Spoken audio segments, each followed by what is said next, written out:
मी रुपाली शाहीवाले पर्यावरण दक्षता मंडळ या NGOमधून आले आहे आणि RK बाजारचा आमच्या बऱ्याचशा ॲक्टिव्हिटीजला नेहमी खूप सपोर्ट असतो। आजसुद्धा जागतिक पर्यावरण दिन या निमित्ताने RK बाजारमध्ये जी अभिनव कल्पना राबवली जात आहे की ज्याच्यामध्ये गणेश मंदिरचा जो निर्माल्याचा खत प्रकल्प आहे तिथे बनवलेलं खत आणि यांनी एखादा हरित संदेश आपल्याकडे घेऊन जावा म्हणून आपण त्यांना एक रोप देतोय।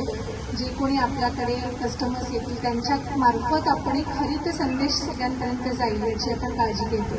तर आजचा जो जागतिक पर्यावरण दिन आहे तर ह्या वर्षीची थीम आहे की आपल्याला आपल्या इकडची जमीन आहे ती डिग्रेड होण्यापासून वाचवायची आहे आणि त्याचं वाळवंटीकरण होण्यापासून वाचवायचं आहे। तर याच्यासाठी काय करायला हवं तर मुळात जास्तीत जास्त झाडं लावायला हवी।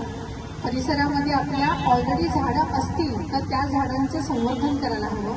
त्या झाडांना कधी माती पाणी खत किंवा काही सपोर्ट द्यायची गरज असेल तर ती आपण तो सपोर्ट आपण दिला पाहिजे।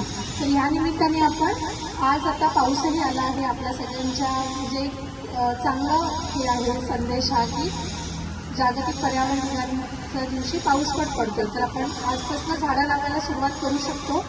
तर आपण सगळ्यांनी असा हरित संदेश सगळ्यांपर्यंत पोहोचवावा अशी अपेक्षा।